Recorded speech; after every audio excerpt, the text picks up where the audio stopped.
Suatu ketika Nabi SAW mendatangi kami, sementara kami dan para sahabat ini sedang membicarakan sesuatu. Kata Nabi SAW, "Ma tadzakarun?" Apa yang kalian bicarakan ini? Maka mereka mengatakan, "Nadhkur sa'ata ya Rasulullah." Kami sedang berbincang-bincang soal kiamat. Kemudian Nabi SAW mengatakan, "Bi abi ummi wa ruhi lan taquma aisa'ah hatta tarawna qablaha ashra ayat." Demi bapakku, ibuku dan ruhku, kata Rasul, tidak mungkin tegak hari kiamat sampai sebelumnya kalian melihat 10 tanda-tanda besar. Kemudian Nabi SAW menyebutkan ad-dukhan, asap yang tebal di langit, wad-dajjal, keluarnya dajjal, wad-dabbah, keluarnya binatang dari perut bumi yang melata dan bisa bicara, wa tulu'us syamsi min maghribiha, munculnya matahari dari arah barat, wa nuzulu Isa bin Maryam, turunnya Isa bin Maryam, wa Ya'juj wa Ma'juj, dan keluarnya Ya'juj dan Ma'juj, wa thalathatu khusuf, khasfun bil masyriq wa khasfun bil masyriq wa khasfun bil maghrib wa khasfun bil jaziratil arab, dan munculnya 3 gempa dari arah barat, dari arah timur, dan dari jazirah Arab.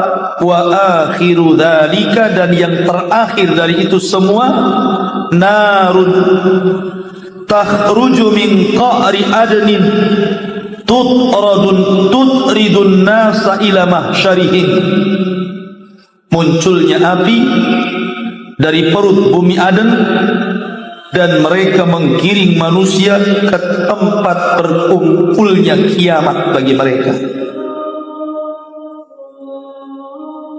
Ma'asyiral muslimin, pada minggu-minggu yang lalu di tempat ini juga saya jelaskan kepada antum tentang tanda-tanda kiamat besar, nuzul Isa bin Maryam, turunnya Isa bin Maryam. Kapan terjadi matahari terbit dari barat ini? Sebagian para ulama mentartib bahwa alamat yang pertama kali muncul adalah khurujud dajjal. Dajjal keluar, yang sebelumnya Imam Mahdi telah keluar sebagai muqaddimah alamat besar. Kemudian Dajjal berperang bersama Imam Mahdi, tapi Imam Mahdi tidak sanggup melawan Dajjal dan tentaranya. Terpaksa Imam Mahdi pun bersembunyi di Bukit Tur dan kaum muslimin. Allah takdirkan ketika mereka berkumpul di Bukit Tur, turunlah Isa bin Maryam. Kemudian Isa bin Maryam membunuh Dajjal. Maka fitnah terbesar di alam semesta ini hilang dengan terbunuhnya Dajjal. Selang beberapa tahun dari terbunuhnya Dajjal, benteng Ya'juj dan Ma'juj hancur, sehingga mereka keluar sebagai kaum perusak bumi yang jumlah mereka 2/3 manusia. Sebagian para ulama mengatakan Allah menciptakan manusia itu dibagi 3. Yang sepertiganya kita manusia turunan Adam, dan 2/3 adalah Ya'juj dan Ma'juj. Jadi jumlah mereka banyak. dan mereka menjadi penghuni neraka. Dan tidak ada satupun Ya'juj dan Ma'juj masuk surga. Dan Allah takdirkan seperti itu. Sehingga kemudian Isa bin Maryam yang sebelumnya mampu membunuh Dajjal tidak sanggup menyerang dan melawan Al-Ya'juj dan Ma'juj. Sampai-sampai Allah perintahkan, sebaiknya kau bersembunyi dan orang-orang yang selamat denganmu kembali ke Bukit Tur. Maka mereka kembali ke Bukit Tur. Sampai ketika mereka pun kekurangan bekal, kekurangan makanan dan minuman, hampir-hampir mereka mati kelaparan. Maka Isa pun berdoa kepada Allah Azza wa Jalla agar Allah menghancurkan Ya'juj dan Ma'juj. Maka Allah kirim naga semacam ulat, dan ulat ini yang menghancurkan seluruh Ya'juj dan juga Ma'juj. Setelah Ya'juj dan Ma'juj inilah, maka bumi dipenuhi dengan kebaikan. Kembali bumi ini subur, kembali bumi ini penuh dengan buah-buahan, penuh dengan makanan, penuh dengan binatang-binatang ternak, dan kehidupan manusia semakin membaik. Bahkan Rasul mengatakan, tuba liman asya ba'dal masih, beruntung bagi orang-orang yang hidup di zaman Masih Isa bin Maryam, karena kehidupan mereka sangat damai. Setelah kemudian Isa bin Maryam meninggal dunia, yang sebelumnya Al-Mahdi meninggal dunia, maka di sini ada selang waktu yang tidak tahu apa yang terjadi kecuali Allah Subhanahu wa ta'ala. Akan tetapi yang jelas bahwa apabila tanda-tanda kiamat besar sudah muncul, maknanya tanda-tanda ini membuka gerbang kehancuran alam. Berbeda dengan tanda-tanda kiamat kecil. Sehingga alamat setelahnya maka dimulai ketika manusia sudah mulai meninggalkan keyakinan Isa bin Maryam. Maksudnya keyakinan Islam yang diarahkan oleh Isa bin Maryam setelah kematian Al-Mahdi. Karena ketika itu Isa tidak boleh menyampaikan risalah, karena dia bukan lagi seorang nabi, tapi harus meluruskan akidah umat manusia untuk memeluk agama Rasul sallallahu alaihi wasallam. Dan ketika itu banyak orang-orang Yahudi, banyak orang-orang Nasrani yang masuk ke dalam Islam. Kenapa? Karena mereka menyaksikan bahwa Isa bukan Tuhan, Isa bukan anak Tuhan, Isa bukan satu di antara tiga Tuhan, tapi Isa hanya manusia biasa, sama dengan mereka. Akhirnya mereka pun berbondong-bondong masuk Islam, sehingga Allah isyaratkan dalam Al-Quran, wa in min ahlil kitab illa la yu'minanna bihi qabla mautihi.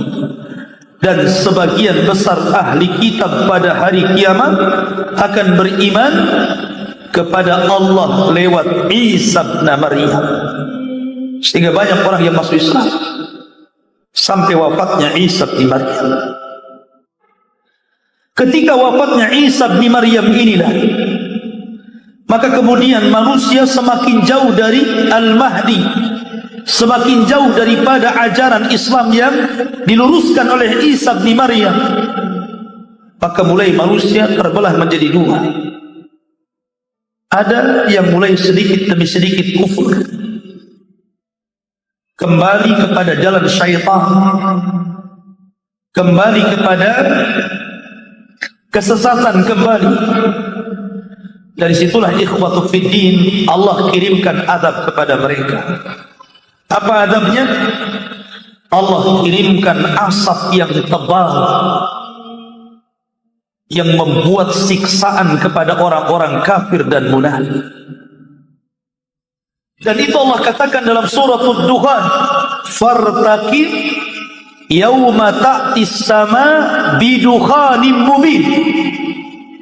Maka tunggulah hari ketika langit membawa asap yang sangat tebal dan nyata. Sebenarnya asap ini cukup untuk menyadarkan mereka.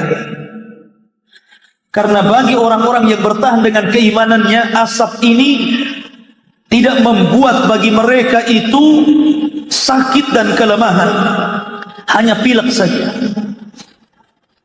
Tetapi bagi orang-orang kafir, orang-orang yang kembali menjadi munafik, maka apabila menghirup asap itu, maka asap itu keluar dari hidung, keluar dari mata, keluar dari telinga. Dan itu tanda liyamizallahul khabitha minat thayyib, agar makin jelas siapa yang baik dan siapa yang buruk. Nampak nanti di situ. Dari asap yang dihirup itu terbedakan mana mukmin, mana munafik, mana mukmin, mana kafir. Harusnya ketika asap tebal itu datang kepada mereka, mereka bertobat kepada Allah Subhanahu wa ta'ala, sehingga mereka berdoa kepada Allah, Rabbana kshif 'annal adzab, inna mu'minin, inna mu'minun. Wahai Rabb kami, lenyapkanlah dari kami adab ini. Sesungguhnya kami janji kami akan kembali beriman kepada-Mu. Tapi ketika Allah angkat asap itu, ketika Allah hilangkan asap itu, tiba-tiba sebagian mereka kembali menjadi kufur. Subhanallah. Peringatan yang sudah jelas. Dan di zaman sekarang, ikhwan, adab itu tidak menjadi peringatan bagi kita. Lihat tsunami Aceh. Hanya yang tumpah itu lautan Aceh cukup untuk membunuh 200.000 jiwa. Itu baru satu lautan. Belum lautan-lautan yang Allah tumpahkan. Bahkan musibah-musibah di Indonesia ini sudah banyak makan korban. Mulai daripada Lombok, Palu, Banten, kemudian Jawa Barat, Tasikmalaya, atau Garut, atau apa namanya, yang longsor kemarin. Banyak orang meninggal. Tapi betapa banyak orang-orang yang di daerahnya sendiri itu jelas-jelas mereka merasakan azab. Bagaimana Allah mengirim tsunami, hanya sadar sesaat. Setelah kemudian tsunami dilupakan, gempa dilupakan, lalai lagi mereka kepada Allah Azza wa Jalla. Itu yang di lokasi. Gimana kita yang tidak di lokasi? Tentu hanya bisa memandang dan tidak bertobat kepada Allah Subhanahu wa ta'ala. Ini gambarannya. Ini padahal munculnya alamat tanda-tanda kiamat besar, ya. Tapi masih juga mereka kembali kufur setelah beriman. Sehingga akhirnya pada suatu malam mereka pun lelap tertidur di malam hari. Sebagaimana biasa, mereka terlelap tidur. Ketika datang waktu subuh, orang-orang muwahhidin, orang-orang ahli tauhid, orang-orang yang beriman, sebagaimana kebiasaan mereka, mereka datang ke masjid. Kemudian mereka salat fajar. Adapun orang-orang kafir, munafik dan fasik, mereka tetap tidur dan tidak melaksanakan salat subuh. Sesampainya kemudian kembalinya orang-orang yang beriman dari masjid, kemudian kembali ke rumah-rumah mereka. Dilihatnya jam, sudah jam 7. Harusnya matahari sudah terbit, tapi kondisi masih gelap gulita. Akhirnya kemudian mereka menunggu sampai waktu duha jam 11.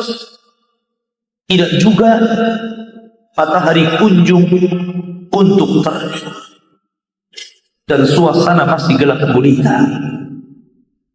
Mereka lihat jam lagi, rupanya sudah zuhur, sudah asar, juga tidak muncul matahari. Tapi ketika kemudian Harusnya matahari itu tenggelam di waktu maghrib. Tiba-tiba Allah subhanahu wa ta'ala munculkan matahari itu tulu'us syamsi min maghribiha. Tiba-tiba matahari diterbitkan dari arah barat. Semua manusia terkejut. Yang tidur bangun. Semua manusia menangis. Semua para penyembah berhala taubat dari berhalanya. Dicampakkan berhalanya. Semua para doa berhenti berdakwah. Pena-pena diangkat. Orang-orang yang niat untuk kembali kepada Allah sudah telat dan terlambat. Karena ketika itu Allah subhanahu wa ta'ala berfirman, Yauma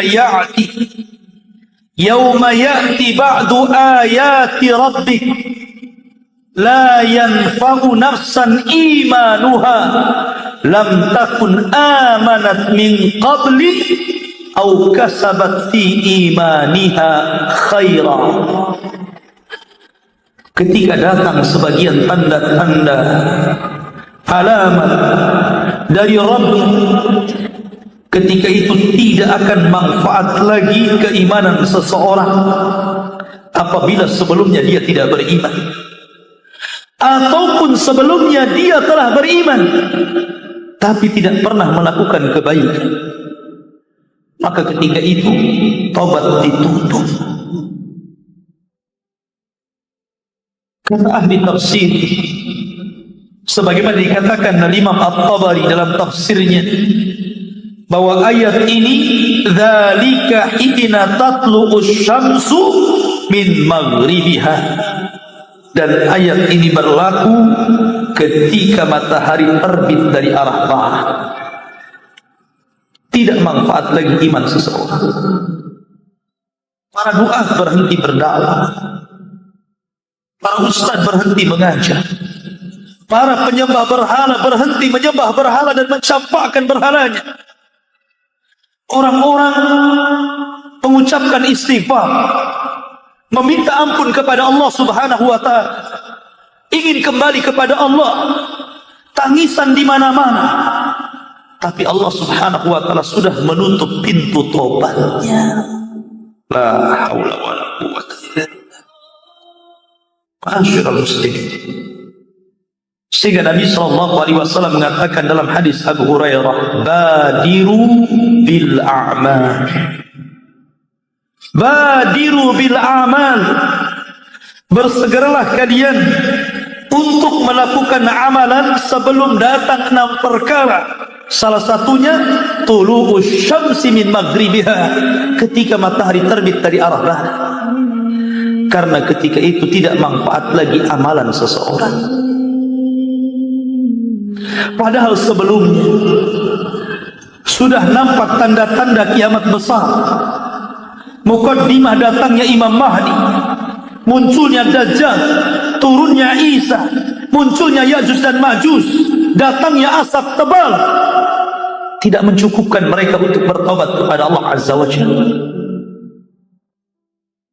Maka ketika matahari terbit dari arah barat, walaupun itu 1 hari, dan hari kedua kembali kepada porosnya, terbit dari arah timur dan terbenam di barat, tapi 1 hari itu menjadikan penyesalan seluruh manusia di jagat raya ini. Masyarul muslimin yang dimuliakan Allah Azza wa Jalla, selang 1 atau 2 hari setelahnya, di sinilah Allah subhanahu wa ta'ala keluarkan dabatun minal ard tukallimuhum anna nas kanu bi ayatina la yuqinun. Tiba-tiba Allah subhanahu wa ta'ala munculkan dabatan minal ard, binatang dari perut bumi. Dan binatang ini tugasnya hanya memberikan tanda saja. Karena ketika itu iman seseorang tidak manfaat lagi. Lalu apa? Sudah terhenti sholat, terhenti zakat, terhenti puasa, yang sebelumnya beriman kepada Allah dan beramal saleh, maka berbahagia mereka. Tapi yang sebelumnya tidak beriman atau beriman dan tidak beramal saleh, maka kerugian setelahnya. Disinilah dabatul ard tugasnya hanya memberikan tanda di wajah-wajah orang ini mukmin, ini kafir, ini mukmin, ini kafir, itu saja. Dia hanya memberikan tanda saja dan berbicara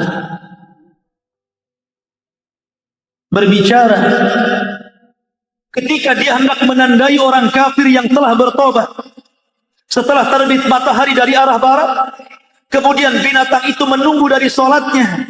Setelah dia solat, maka binatang itu mengatakan, al-an tusalli, oh sekarang kau mau solat ya, maka tidak diterima lagi solat anda. Maka kemudian dipukul hidungnya dan dicap kamu kafir. Ma'asyiral muslimin yang dimuliakan Allah Subhanahu wa taala. Sebagian para ulama berselisih pendapat tentang dua riwayat. Karena ada riwayat yang mengatakan awal ayatin tulu'an ad-dajjal, bahwa yang pertama kali tanda-tanda kiamat muncul itu disertai munculnya Dajjal. Tapi ada yang mengatakan riwayat awal ayat tulu'us syamsi min maghribiha, bahwa ayat yang pertama kali, tanda-tanda yang pertama kali muncul pada akhir zaman dari tanda-tanda kiamat besar adalah terbitnya matahari dari arah barat. Mana yang benar? Dajjal dulu atau matahari dulu? Maka Al-Hafidz Ibnu Hajar rahimahullahu ta'ala, kemudian Al-Qadhi Iyad dan para ulama yang lainnya berusaha untuk menggabungkan dua riwayat yang secara zahir seolah-olah kontradiktif ini. Bagaimana cara menggabungkannya? Sebenarnya dua riwayat ini tidak bertentangan. Kalau yang dimaksud tanda-tanda kiamat besar dan itu letaknya di bumi, maka diawali dengan munculnya Dajjal, karena Dajjal di bumi. Tapi kalau yang dimaksud tanda-tanda kiamat besar yang ada di langit, maknanya munculnya matahari dari arah barat. Maka tidak ada bertentangan di sini. Ikhwatu fiddin dimuliakan Allah Azza wa Jalla. Sedikit saya cerita tentang matahari. Matahari ini diciptakan oleh Allah setelah Allah menciptakan apa yang disebut dengan siang dan apa yang disebut dengan malam. Saya tanya anda, Allah menciptakan matahari dulu atau siang dulu? Atau Allah menciptakan bulan dulu atau malam dulu? Jawab. Ada yang bisa jawab? Matahari dulu atau siang dulu? Bulan dulu atau malam dulu? Siang dulu baru matahari, gitu. Lah cahaya siang dari mana? Baik, saya jawab. Jangan bingung, ada jawaban. Allah mengatakan, inna fi khalqis samawati wal ard wa ikhtilafil laili wan nahar la ayatin liulil albab.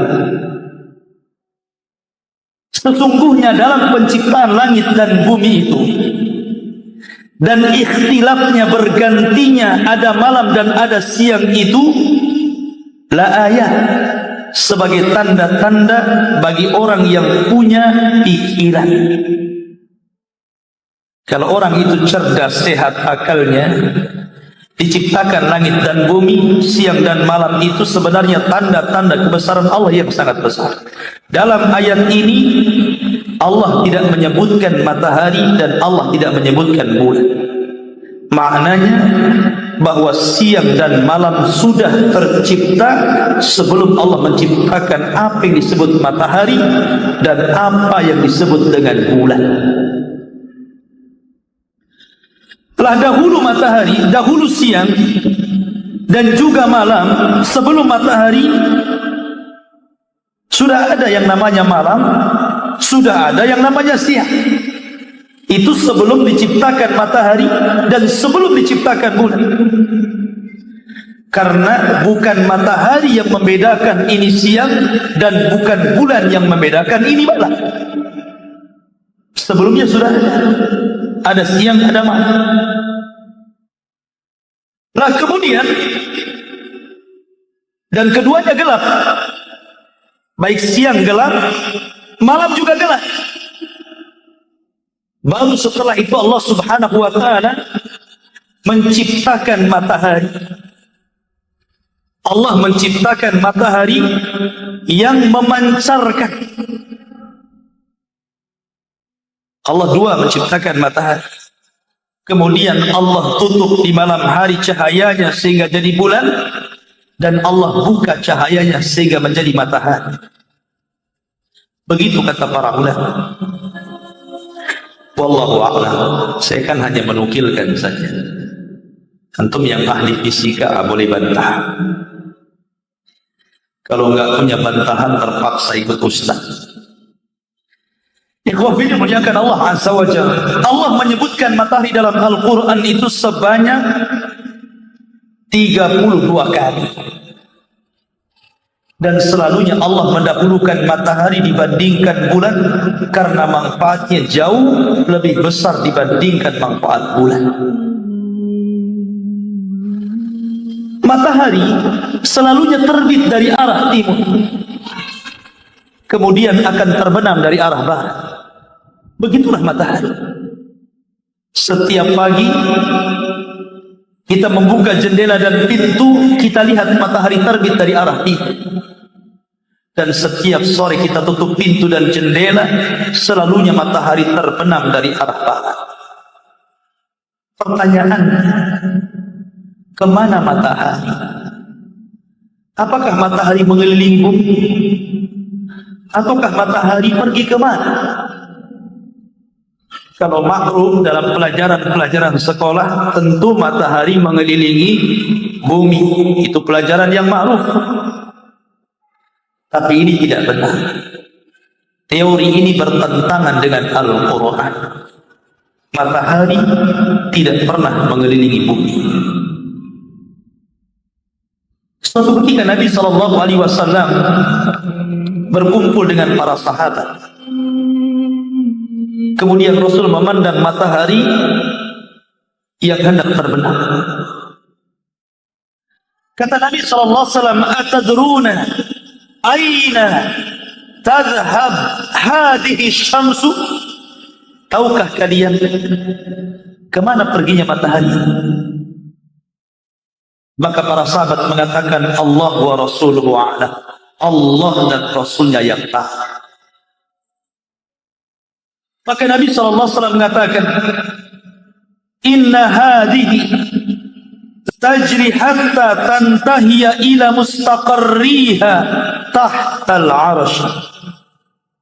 Fatahirru sajidatan fala tazalu kadhalik hatta yuqalu laha irtafi'i warji'i ila matla'iha. Maka Rasul mengatakan, matahari ini, maka dia akan berjalan sampai akhirnya mereka akan kembali ke tempat porosnya di bawah arsy Allah Subhanahu wa ta'ala. Disitulah dia tersungkur sujud kepada Allah Subhanahu wa ta'ala. Dan dia tidak pernah bangkit dari sujudnya kecuali dikatakan kepadanya, bangkitlah wahai matahari, kembalilah ke tempat terbit.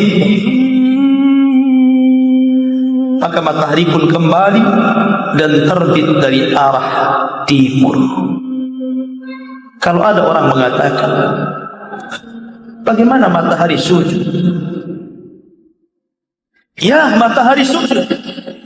Karena Allah yang mengatakan, alam tara anna Allah yasjudu lahu man fis samawati wa man fil ardi wasyamsu wal qamaru wan nujumu wal jibalu wasyajaru wad dawab wa katsirun minan nas. Tidakkah kau lihat, kata Allah, bagaimana orang-orang yang ada di langit, yang ada di bumi, matahari, bulan, bintang, pohon, binatang melata, dan seluruh manusia, kebanyakan mereka sujud kepada Allah Azza wa Jalla. Bagaimana sujudnya? Allahu a'lam. Yang jelas mereka sujud. Apa sujudnya kayak antum? Begini. Mereka nggak punya kaki kayak antum dan nggak punya jidat. Allahu a'lam. Yang jelas sujud, selesai. Sebagaimana Allah mengatakan, wa in min syai'in illa yusabbihuna bihamdi walakin la tafqahuna tasbihah. Tidaklah segala sesuatu yang Allah ciptakan itu semua bertasbih, tapi kalian tidak tahu tasbihnya. Tasbihnya bihamdi, dengan mengucapkan alhamdulillah. Kalau Allah perdengarkan antum bagaimana pohon pisang itu bertasbih, maka antum akan mendengar pisang mengatakan alhamdulillah. Jika Allah perdengarkan antum bagaimana nanas itu bertasbih, maka anda akan mengatakan nanas mengucapkan alhamdulillah. Tetapi Allah Subhanahu wa ta'ala tidak perdengarkan kita, sehingga bagaimana tasbihnya? Allahu a'lam. Yang jelas mereka bertasbih kepada Allah Azza wa Jalla. Kita ini diingatkan dengan matahari 3 perkara. Pertama, Anda diingatkan dengan hari kiamat. Jika Anda melihat matahari, berarti Anda diingatkan dengan hari kiamat. Karena ketika Allah Subhanahu wa ta'ala hancurkan alam semesta ini, Allah jatuhkan planet dan bintang-bintang, kecuali matahari dan bulan, Allah kumpulkan. Setelah itu Allah Subhanahu wa ta'ala akan dekatkan pada hari kiamat 1 mil di atas kepala. Maka hendaklah Anda ketika melihat matahari, ingatlah bahwa kiamat ini akan menjadikan matahari itu semakin dekat dengan kita. Ini yang pertama. Yang kedua, matahari itu banyak manfaatnya kepada kita, dan itu menunjukkan kelemahan kita dan kekuatan Allah. Bayangkan, kalau matahari keluar dari garis edarnya dan mendekat kepada kita, terbakar kita. Tapi kalau matahari menjauh dari tempat edarnya, jauh dari kita, beku antum. Makanya Allah Subhanahu wa ta'ala jadikan matahari itu pas di porosnya, sehingga matahari itu membawa kesehatan kepada kita, sehingga tidak membukukan darah, sehingga darah kita mengalir. Dan itu manfaat besar. Dan Anda tidak mampu untuk melihat dengan mata telanjang, dan itu menunjukkan kelemahan. Anda tidak bisa melihat matahari. Coba saja untuk melihat matahari 5 menit saja, pelototin matahari, maka matahari akan memelototi balik antum. Antum tidak sanggup, dan itu lemah. Kemudian matahari ini telah menyinari bulan. Malam itu tentu ikhwan, malam lebih luas dibandingkan siang. Karena kalau alam semesta digelapkan niku, maka gelap semuanya, bukan hanya bumi, semua planet gelap. Tapi kalau matahari ini kan khusus untuk bumi saja. Matahari ini menerangi bumi saja, tapi gelap menggelapi seluruh alam semesta. Artinya gelap lebih luas dibandingkan terang. Ini pelajaran fisika ya. Jadi Anda bisa bayangkan kalau seandainya matahari yang menerangi bumi ini tidak Allah munculkan sampai kiamat dibangkitkan, sanggupkah negara membiayai PLN untuk menerangi negaranya? Nggak akan ada. PLN angkat tangan, bangkrut PLN. Ibu-ibu saja komen kalau listrik naik, demo ke PLN. Tapi lihat Allah Subhanahu wa ta'ala ketika menurunkan matahari, menerbitkan matahari dari arah timur, satu jagat raya ini tidak perlu cahaya listrik. Luar biasa. Tembus ke rumah-rumah, tembus ke gua-gua, tembus ke lorong-lorong, dan hemat listrik kita. Ya. Itulah matahari. Lah matahari yang demikian besarnya, ribuan kali lipat, mungkin jutaan kali lipat bumi gitu kan, dijadikan tanda-tanda kekuasaan Allah Azza wa Jal, yang setiap hari terbit dari arah timur dan tenggelam dari arah barat. Nanti satu waktu Allah Subhanahu wa ta'ala akan memerintahkan matahari terbit dari arah barat. Ketika itu semua manusia menyesal, dan itu tanda-tanda alamat besar. Matahari terbit dari arah barat. Para ulama mengatakan seperti yang dikatakan Aisyah radhiyallahu anha, seorang sahabiah, istri Nabi sallallahu alaihi wasallam. Kata Aisyah radhiyallahu anha, wa idza kharaja awwalul ayat ay tulu'us syamsi min maghribiha turihatil aqlamu wa hubisatil hafadhah wa syahidatil ajsad 'alal a'mal. Apabila terbit matahari dari arah barat, kata Aisyah, maka pena-pena akan dilempar. Gak perlu lagi untuk belajar agama, gak ada manfaat. Tidak perlu lagi seorang ustaz berceramah, gak ada gunanya. Tidak perlu lagi para khatib berkumandang mengkhutbah-khutbahkan agama, tidak ada gunanya. Turihatil aqtar wa hubisatil hafadhah, akan dihilangkan hafalan-hafalan, sehingga setelah matahari terbit dari arah barat, kemudian muncul binatang dari perut bumi yang Allah Subhanahu wa ta'ala katakan, wa idza waqa'al qawlu alaihim akhrajna lahum dabbatan minal ard tukallimuhum annan nas kanu bi ayatina la yu'minun. Wa idza waqa'al qawlu alaihim, apabila telah terjadi ketetapan Allah, kata Abdullah bin Mas'ud, yang dimaksud ketetapan Allah artinya diwafatkan ilmu dan para ulama, sudah tidak ada lagi para ulama.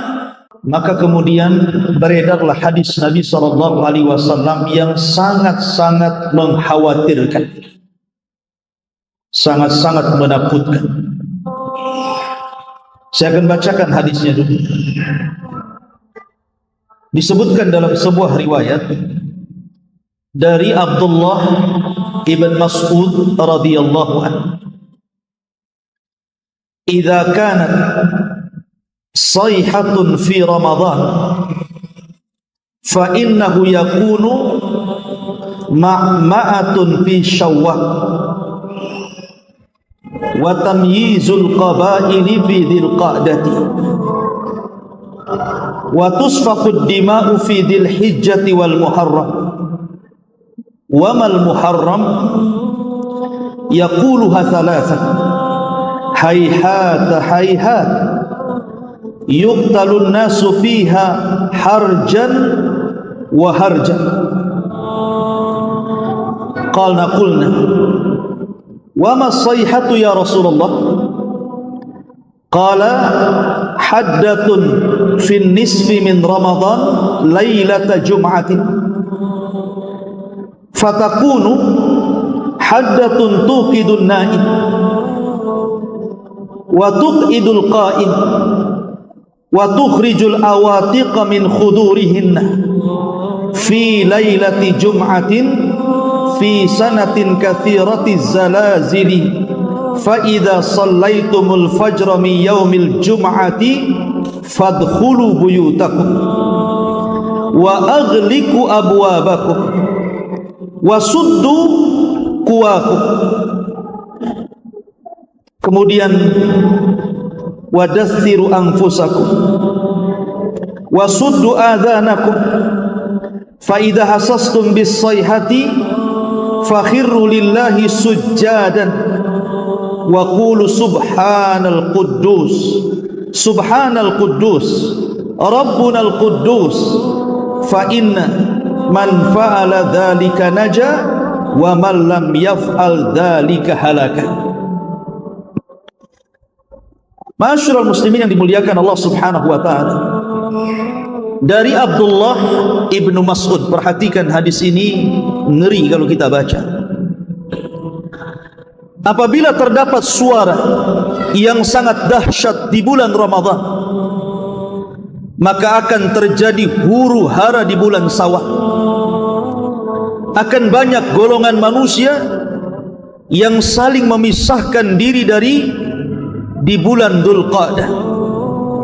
Akan terjadi pertumpahan darah di bulan Dzulhijjah dan juga bulan Muharram. Kemudian Rasul ditanya, apa yang harus dilakukan di bulan Muharram? Orang ini bertanya 3 kali.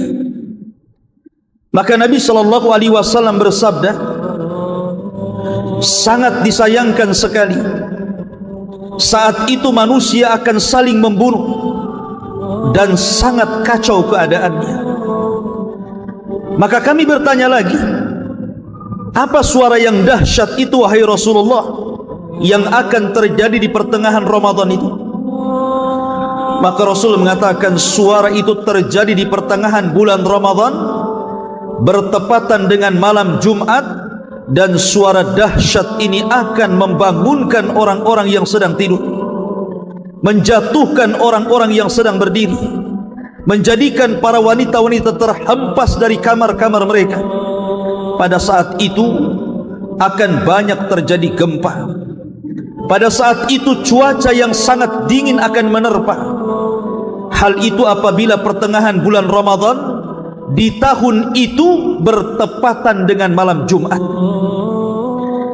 Apabila kalian melaksanakan solat subuh di hari Jumat pada pertengahan bulan Ramadan, maka masuklah kalian ke dalam rumah-rumah kalian, kuncilah pintu-pintu rumah kalian, tutuplah jendela-jendela rumah kalian, dan selimutilah diri-diri kalian, serta tutuplah telinga-telinga kalian.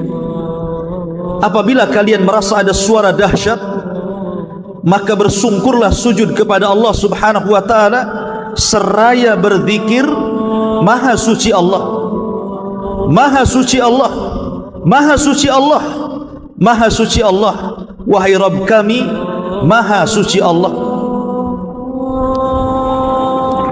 Ma'asyiral muslimin yang dimuliakan Allah Azza wa Jalla, hadis ini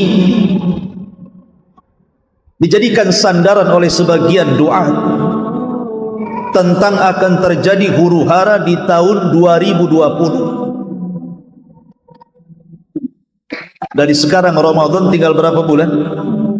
4 bulan. 4 bulan lagi. Betul. 4 atau 5? 4 bulan lagi. Masya Allah. 4 bulan lagi dari sekarang akan terjadi huru hara dahsyat menurut hadis ini. Masalahnya ikhwatu fiddin muliakan Allah Azza wa Jalla, hadis ini apakah derajatnya sahih ataukah derajatnya dhaif? Kalau seandainya hadis ini sahih, maka tentu kondisinya akan mengerikan. karena akan terjadi di pertengahan bulan Ramadan itu suara yang sangat dan maha dahsyat. Karena dalam riwayat akan ada bintang berekor kemudian mengelilingi di langit, kemudian akan muncul meteor yang akan tertumpah ke permukaan bumi. Dari situ juga dijelaskan akan muncul dukhan. Selama 40 hari dukhan itu, asap tebal itu akan mengelilingi satu dunia. Dan ketika itu ilmu teknologi katanya sudah tidak akan berfungsi. Maka dari sekarang antum harus mengambil uang-uang antum sebelum ATM macet. Dari sekarang sudah harus mengumpulkan kurma dan makanan sebelum tidak ada yang jual kurma dan beras. Ngeri tidak? Ngeri. Masalahnya ikhwatu fiddin, hadis ini memang banyak beberapa redaksi yang mirip. Di antaranya hadis Abu Hurairah radhiyallahu anhu. Kemudian juga hadis dari Fairuz Ad-Dailami juga kurang lebih seperti ini redaksi. Bahwa di tengah pertengahan bulan Ramadan hari Jumat akan terjadi huru hara yang luar biasa, dan itu akan berkepanjangan sampai bulan Dzulhijjah. Bulan Dzulhijjah itu bulan orang naik haji. Bahkan di bulan Muharramnya itu akan terjadi pembunuhan yang luar biasa. Mekah ini akan bertumpah darah katanya. Kira-kira nih mau haji tahun ini mikir atau mikir? Ma'asyiral muslimin yang dimuliakan Allah Azza wa Jalla, hadis ini tidak benar. Disebutkan oleh Al-Imam Adz-Dzahabi rahimahullahu taala, hadis ini adalah hadis maudhu. Apa arti maudhu? Palsu. Dan juga Imam Ibnu Jauzi mengomentari juga hadis yang redaksinya sama tapi dari jalur Abu Hurairah. Itu pun dikatakan haditsun maudhu'un an Rasulillah. Kata Ibnu Jauzi, hadis itu maudhu, palsu, mengatasnamakan kepada Nabi sallallahu alaihi wasallam. Kemudian juga dikatakan oleh Al-Uqaili rahimahullahu ta'ala, seorang pakar hadis, dia mengatakan laisa li hadzal hadis aslun an thiqatin wala min wajhin sabitin. Kata Imam Al-Uqaili, hadis ini tidak ada asalnya dari seorang perawi yang dianggap terpercaya, bahkan dari segi yang tetap pun tidak ada sumbernya hadis ini. Bahkan dikatakan oleh Imam Hakim sahibul Mustadrak, huwa hadithun gharibul matan, hadis ini aneh matannya. Ma'asyiral muslimin yang dimuliakan Allah, bahkan Syekh bin Baz rahimahullahu ta'ala juga mengomentari hadis ini dan mengatakan bahwa hadis ini adalah hadis yang batil. Dan Syekh Albani juga mengatakan hadis ini maudhu, palsu.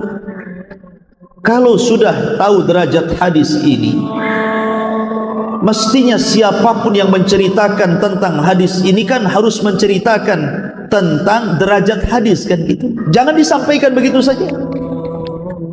Sebab kalau disampaikan begitu saja, ini akan mengkhawatirkan manusia. Bayangkan coba, sebentar lagi akan terjadi api yang akan menyala di mana-mana akibat meteor yang jatuh ke bumi. Kemudian akan terjadi kepulan asap yang menjadi dukhan yang akan meliputi satu dunia, dan itu 40 hari. Kemudian akan terjadi pembunuhan di musim haji. Kemudian ditakut-takuti teknologi akan mati. Coba kalau teknologi mati, ikhwatu fiddin, kita ini setiap hari dihadapkan kepada teknologi, kan? Sekarang dokter-dokter di rumah sakit itu pakai apa? Alatnya, pakai teknologi. Tukang ojek saja jadi Gojek, ya. Pakai teknologi juga. Jadi semua bank-bank itu pakai teknologi, ATM pakai teknologi, semua pakai teknologi. Nah, kalau sebentar lagi tidak ada teknologi, apa ndak pusing manusia itu? Maka kalau seandainya betul-betul hadis ini sahih, ya memang sangat mengkhawatirkan. Sudah kewajiban kita untuk persiapan kan gitu. Tapi rupanya hadis ini maudhu. Hadis ini maudhu, palsu. Jangan pernah disebar kecuali antum menyebutkan derajatnya. Hadis ini dhaif, hadis ini sahih, hadis ini hasan, gak apa-apa. Kalau ada yang mengatakan bukankah hadis dhaif juga bisa diamalkan? Boleh diamalkan, tapi dalam masalah fadilah amal, dalam masalah keutamaan amal, bukan dalam masalah perkara gaib. Ini kan perkara gaib. Itu pun ada syarat-syarat yang ditentukan. Seperti hadis dhaifnya itu tidak terlalu dhaif, sehingga dengan berkumpulnya banyak-banyak riwayat-riwayat yang semakna sehingga terangkat menjadi hasan di ghairihi. Kemudian dinaungi hadis yang sahih dan kita tidak meyakini mengamalkan hadis itu. Ada syarat-syaratnya. Ini bukan fadilah amal, ini sudah masuk bab gaib ini. Ini masuk masalah akidah manusia. Jangan menakut-nakuti dengan hadis ini. Karena ini bukan hadis dari Nabi SAW. Yang saya khawatirkan adalah sabda Nabi SAW, man, barang siapa, kata Rasulullah, barang siapa yang menasabkan hadis kepada Nabi SAW dengan sengaja, apa kata Rasul? Maka dipersilahkan tempat duduknya di neraka. Nabi mengatakan, man kadzaba alayya muta'ammidan, barang siapa yang berdusta kepadaku dengan sengaja. Dia tahu hadis ini dhaif tapi disebarkan. Falyatabawa maq'adahu minan nar, silahkan seret tempat duduknya, masukkan ke dalam neraka. Karena berdusta kepada Rasul itu berbeda dengan berdusta kepada sesama kalian. Kata Rasul, al-kadhibu alayya laisa kakadzibin ala ahad. Berdusta atas namaku itu berbeda dengan berdusta kepada sesama kalian. Karena man kadzaba alayya muta'ammidan fal yatabawwa maq'adahu minan nar. Siapa yang berdusta kepadaku secara sengaja, silahkan tempat duduknya di neraka. Ma'asyiral muslimin, sering saya katakan, terkadang ada orang yang memprediksi dekatnya kiamat itu dengan beberapa hal. Contoh dengan melihatnya negeri Saudi yang subur. Ramai kan di YouTube itu, disorot dari atas, Saudi sudah subur hijau. Padahal yang disorot itu memang daerah-daerah subur. Contoh di daerah Taif. Kalau anda pernah di Saudi, kayak saya pernah hidup di Yaman, pernah belajar di Yaman. Saya pernah belajar di daerah Ib. Ib itu termasuk Thalajatul Yaman, daerah yang paling dingin di Yaman itu. Itu hijau. Di situ banyak kebun-kebun qat,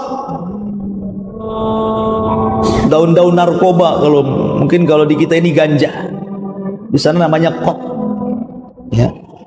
Bahkan saya pernah hidup di Ma'rib, belajar di sana. Ma'rib itu gersang, tetapi bisa jadi subur dengan perairan. Di situ ada kebun jeruk, terkadang setahun sekali ada ditanami padi gandum karena diairi. Padang pasir disulap menjadi kebun gandum. Hijau, tapi sesaat saja gitu ya. Lah di Saudi itu, kalau di Taif itu memang dingin daerahnya. 10 tahun yang silam sudah hijau daerahnya. Jangan yang disuting daerah Taif, coba daerah yang lain yang gersang-gersang itu. Loh, kalau yang disorot daerah Taif memang daerah dingin, ya memang hijau di situ kan begitu ya. Ya memang dari 10 tahun pun sudah subur daerah situ. Kenapa enggak 10 tahun yang silam mengatakan Imam Mahdi akan datang, Dukhon akan datang, dan begitu seterusnya, kan begitu. Kenapa baru sekarang? Ya. Nah, dari sini ma'asyiral muslimin yang dimuliakan Allah Azza wa Jalla, kita harus dudukkan sebenarnya secara ilmiah. Kita yakin kiamat akan datang dan kita perlu persiapan. Karena ketika seorang Arab Baduy datang kepada Rasulullah bertanya, "Ya Rasulullah, mata sa'ah?" Rasul, kapan kiamat? Rasul tidak mau jawab sampai 3 kali. Sampai Nabi SAW mengatakan, "Wa ma'adatta laha." Kau ini tanya kiamat, emang apa yang kau persiapkan? Maka orang ini mengatakan, "La syai'." Aku tidak mempersiapkan apapun, walakinni uhibbullaha war rasul. Tapi aku punya modal, aku ini sangat cinta dengan Allah dan Rasulnya. Kata Rasulullah, "Anta ma'aman ahbabta." Kalau begitu engkau akan bersama idola. Sejak zaman dulu orang itu bertanya kepada para nabi tentang mata sa'ah, kapan kiamat. Nabi Nuh alaihi salatu wasalam ditanya oleh kaumnya, "Ya Nuh, kapan kiamat?" Nabi Ibrahim alaihi salatu wasalam ditanya oleh kaumnya, "Ya Ibrahim, kapan kiamat?" Nabi Musa ditanya oleh kaumnya, "Ya Musa, kapan kiamat?" Nabi Isa juga sama ditanya kaumnya, "Kapan kiamat?" Termasuk Rasul disibukkan oleh sebagian para sahabat tentang pertanyaan kapan kiamat. Semua dari dulu bertanya soal itu. Tapi kan gak kiamat-kiamat. Sebagaimana Nabi SAW ditanya langsung oleh malaikat Jibril yang tanya, "Ya Muhammad, mata sa'ah?" Wahai Muhammad, kapan kiamat? Rasul mengatakan, "Mal mas'ulu anha bi'a'lam minas sa'il." Orang yang ditanya tidak lebih paham daripada orang yang bertanya. Artinya saya dan engkau itu tidak tahu kapan kiamat. Sudah dekatkah dia? Masih jauhkah dia? Wallahu a'lam. Itu urusan Allah. Tapi kalau terlalu jauh memprediksi, apalagi bersandar kepada hadis-hadis palsu, kemudian sampai tidak dijelaskan derajatnya hadis ini membahayakan, karena memprediksi sesuatu yang tidak ada. Baik, kita akan masuk kepada dukhon, karena hadis ini juga berkaitan dengan dukhon, asap yang tebal yang akan meliputi selama 40 hari bukan hanya satu Indonesia, satu dunia. Dan dukhon ini sangat membahayakan.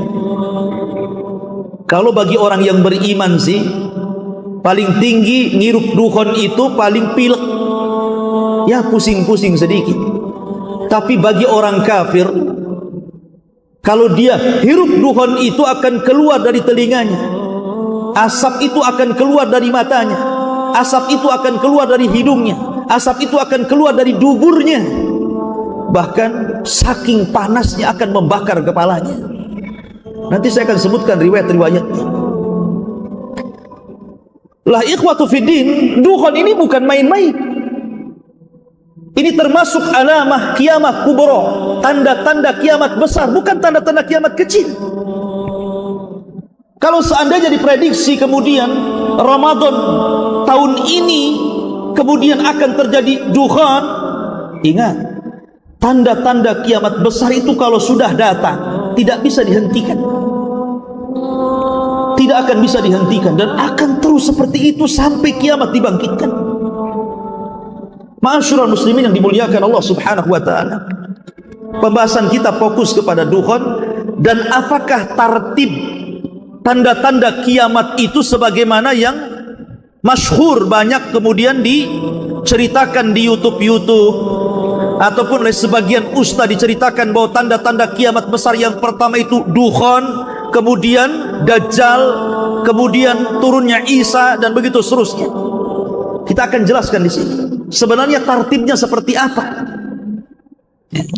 Ma'asyiral muslimin yang dimuliakan Allah Subhanahu wa taala, saya akan mengulas sedikit supaya ada murajaah sedikit. Sebagaimana tanda-tanda yang kita paham bahwa tanda-tanda kiamat itu terbagi menjadi berapa waktu kemarin di Jabal Arafah? 5. Tanda-tanda kiamat itu ada 5. Satu tanda-tanda kiamat yang sudah terjadi dan tidak mungkin terulang lagi.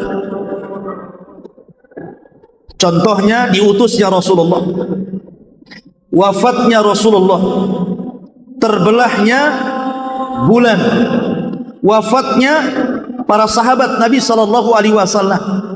Kemudian kabar Rasul tentang peperangan di Siffin, perang antara Muawiyah dan kubu Ali radhiyallahu anhu, dan juga beberapa tanda-tanda kiamat kecil, dan ini tidak mungkin terulang. Sudah terjadi dan tidak mungkin terulang. Kemudian yang banyak ini adalah tanda-tanda yang sudah terjadi dan akan terus terulang-ulang sampai hari ini. Seperti contohnya Fathu Baitul Maqdis, pembebasan Baitul Maqdis. Itu pernah terjadi di zaman siapa? Umar ibn al-Khattab. Kemudian juga terjadi di zaman Salahuddin al-Ayyubi. Kemudian nanti di akhir zaman akan dikuasai oleh Al-Imam Al-Mahdi nanti di akhir zaman. Apakah di tahun 2020 Imam Mahdi muncul? Sudah saya jelaskan di Jabal Arafah. Antum lihat YouTube Humairah Channel. Kemudian juga kematian yang mendadak itu akan terus terulang. Seperti apa kematian mendadak, Ustaz? Seperti lagi tenang-tenang makan, tiba-tiba gempa, mati dia ditimpa rumahnya. Tiba-tiba kena longsor, tiba-tiba ditabrak orang. Itu mati mendadak namanya. Nggak sempat persiapan. Ya. Dan itu akan terulang. Kemudian munculnya Khawarij. Sejak zaman terbunuhnya Utsman, kemudian muncul melembaga di zaman Ali radhiyallahu an. Khawarij itu akan ada sampai hari ini. Bahkan Rasul mengatakan yang terakhir Khawarij itu akan mengikuti Dajjal, dan itu akan terus terulang. Kemudian juga banyaknya peperangan, pembunuhan sesama kaum muslimin gara-gara perkara kecil, bunuh-bunuhan. Bahkan yang lebih sadis, ada anak membunuh orang tua atau sebaliknya, padahal dia muslim atau muslimah. Kemudian juga diaul amanah, hilangnya amanah. Kemudian juga anak yang durhaka dengan orang tua. Kemudian orang berlomba-lomba membangun bangunan tinggi-tinggi. Kemudian juga jeleknya perekonomian. Kemudian persaksian palsu. Kemudian banyaknya orang bakhil. Kemudian diangkatnya ilmu sedikit demi sedikit.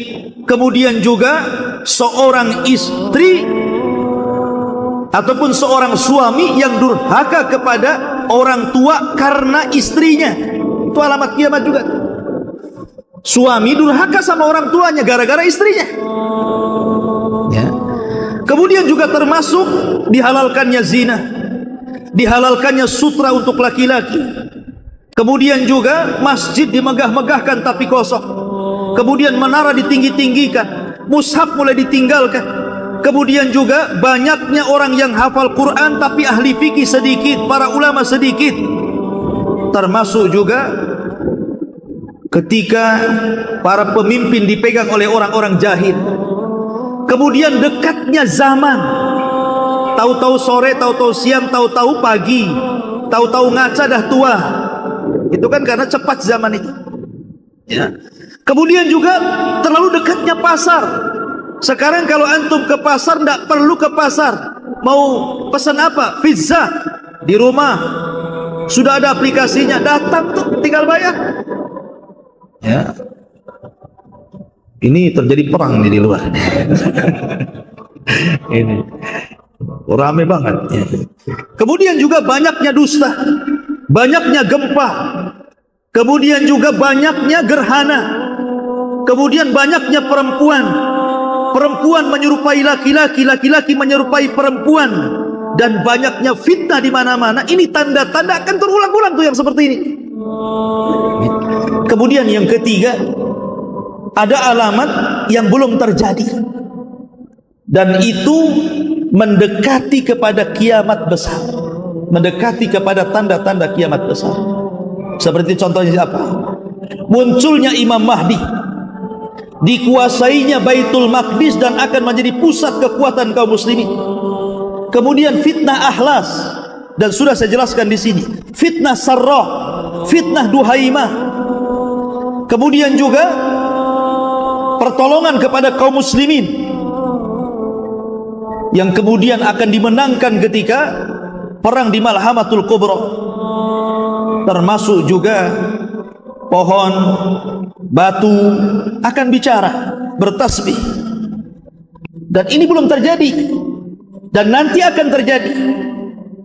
Kemudian yang keempat, ataupun seperti Malhamatul Kubra, itu pun tanda-tanda kiamat. Kemudian juga manusia kembali ke panah, ke pedang, ke tombak, gitu ya. Kemudian juga kembalinya khilafah nubuah di tangan Al-Mahdi, itu juga tanda-tanda kiamat. Termasuk juga kembalinya orang Arab menyembah berhala. Termasuk juga disebutkan oleh sebagian para ulama, di mana seseorang sudah susah untuk bersedekah. Lah ini tanda-tanda kiamat belum terjadi. Kalau susah bersedekah, banyak orang penerima sedekah ya. Yang sedekah sekarang yang enggak ada. Ada tanda-tanda kiamat kecil itu, dia berada di tengah-tengah tanda-tanda kiamat besar. Dan itu yang keempat, seperti penghancuran Ka'bah yang sudah saya sebutkan oleh siapa? Dzu Suwaiqataini, seorang laki-laki dari Ethiopia. Ataupun diangkatnya Al-Quran, diangkatnya mushaf dari dada-dada dan dari tulisan. Bahkan Rasul mengatakan nanti akan ada satu malam Al-Quran akan diangkat tulisannya dan hafalannya, sehingga baca Quran hilang tulisannya, mau ngapal Quran hilang hafalannya. Kemudian Islam akan hilang dan tinggal namanya. Kemudian juga akan datang seorang laki-laki dari Qahtan yang akan memimpin di akhir zaman. Termasuk juga akan datang seorang laki-laki yang dikenal Al-Jahjah, dan itu tanda-tanda kiamat kecil di antara tanda-tanda kiamat besar. Adapun tanda-tanda kiamat besar sudah ma'ruf, nanti saya akan sebutkan urutannya. Baik, kita masuk pada permasalahan kita. Dukhan. Apa itu dukhan? Di dalam Al-Quranul Karim, antum bisa baca di dalam surah Dukhan. Surah Dukhan ayat yang ke-10 sampai 16. Allah Subhanahu wa taala berfirman, "Fartaqib yauma ta'tis sama bidukhanin mubin yaghshan nas hadza adzabun alim rabbana kshif anna al-adzaba inna mu'minin anna lahumudz dzikra wa qad ja'ahum rasulun amin thumma tawalla anhu wa qalu mu'allamun majnun inna kashiful adzab qalilan innakum a'idun." Allah Subhanahu wa taala berfirman kepada Rasulullah, "Fartaqib, tunggulah wahai Muhammad pada hari di mana langit akan dipenuhi dengan asap yang sangat tebal yang akan meliputi manusia, dan inilah azab yang sangat pedih." Kemudian mereka pun berdoa agar azab itu dihilangkan. "Ya Rabb, hilangkan azab itu dari kami dan kami akan beriman." Kemudian Allah mengatakan, "Anna lahumudz dzikra wa qad ja'ahum rasulun amin." Bagaimana mungkin menerima peringatan padahal sebelumnya telah datang seorang rasul yang amanah kepada mereka. Kemudian mereka pun berpaling dan mengatakan bahwa rasul itu adalah orang gila. Maka Allah mengatakan, "Sesungguhnya kami yang telah menghilangkan azab, tapi kembali kalian menjadi ingkar. Yauma nabshitul yauma nabtishul batshatal kubra inna muntakimun." Kami akan menghantam mereka dan kami akan membalas dengan balasan yang setimpal. Ikhwatu fiddin, surah Dukhan ini adalah dalil dari Al-Quran tentang adanya asap. Adapun dalam hadis Nabi SAW banyak sekali. Di antaranya adalah hadis Abu Hurairah radhiyallahu anhu. Nabi SAW bersabda, "Badiru bil a'mali sittan." Segeralah kalian beramal sebelum datang 6 perkara. Yang pertama, tulu'us syamsi min maghribiha, terbitnya matahari dari arah barat. Yang kedua, duhan. Nah, di sini disebutkan duhan. Yang ketiga, dajjal. Yang keempat, dabbah, binatang yang melata yang bisa bicara, ataupun sesuatu yang khusus ataupun yang umum bagi kalian. Kemudian hadis yang kedua, hadis Hudzaifah. Suatu ketika para sahabat sedang bincang-bincang tentang kiamat. Rasul berkata, "Sedang bincang-bincang apa kalian?" Maka mereka mengatakan, "Ya Rasulullah, kami sedang berbincang-bincang tentang kiamat." Maka Rasul mengatakan, kiamat tidak mungkin tegak sampai kalian melihat 10 perkara yang merupakan tanda-tanda kiamat besar. Kemudian disebutkan yang pertama duhan, yang kedua dajjal, yang ketiga dabbah, yang keempat terbitnya matahari dari barat, yang kelima turunnya Isa bin Maryam, yang keenam Ya'juj dan Ma'juj, yang ke-7 terjadi gempa dari arah timur, terjadi gempa dari arah barat, terjadi gempa di Jazirah Arab, dan yang terakhir yang ke-10 manusia akan digiring oleh api yang berasal dari negeri Hijaz ataupun Aden, Yaman. Ini 10 tanda-tanda kiamat besar. Nanti saya akan sebutkan tertibnya. Di dalam hadis Hudzaifah ini ada 10 perkara. Pertama duhan, yang kedua dajjal, yang ketiga dabbah, yang keempat tulu'us syamsi min maghribiha, terbitnya matahari dari arah barat, yang kelima turunnya Isa bin Maryam, kemudian yang keenam Ya'juj dan Ma'juj, yang ke-7 gempa dari arah timur, yang ke-8 gempa dari arah barat, yang ke-9 gempa di Jazirah Arab, dan yang ke-10 keluarnya api yang menggiring manusia ke tempat berkumpulnya mereka di Syam. Itu namanya tanda-tanda kiamat besar. Ada 10 ini. Kemudian juga disebutkan dalam hadis yang lain, hadis yang dikeluarkan Imam Ibnu Jarir dan At-Tabrani dengan sanad yang baik, "Inna rabbakum anzarakum salasa." Rabb kalian telah memberikan peringatan kepada kalian tentang 3 perkara. Yang pertama, duhan, yang akan mengambil seorang mukmin seperti pilek, tetapi ya'khudul kafir. Kalau sampai kemudian duhan ini mengenai orang kafir, fayantafikhu, kemudian dihirup dia, yakhruj min kulli masma'in minhu, maka akan keluar asap dari telinga-telinga mereka. Dalam riwayat dari hidung mereka, dari mata mereka, bahkan dalam riwayat dari dubur mereka. Bahkan dalam riwayat bahwa apabila asap itu melanda mereka, maka kepala-kepala mereka akan terbakar. Sampai sedemikian. Dan tidak perlu saya sebutkan semua hadis-hadisnya. Kemudian sekarang, apa sih dukhon itu? Apa sih makna dukhon itu? Dukhon itu dalam bahasa Arab artinya adalah kalau ada kayu yang dibakar kemudian asap yang mengepul ke atas, itu namanya dukhan.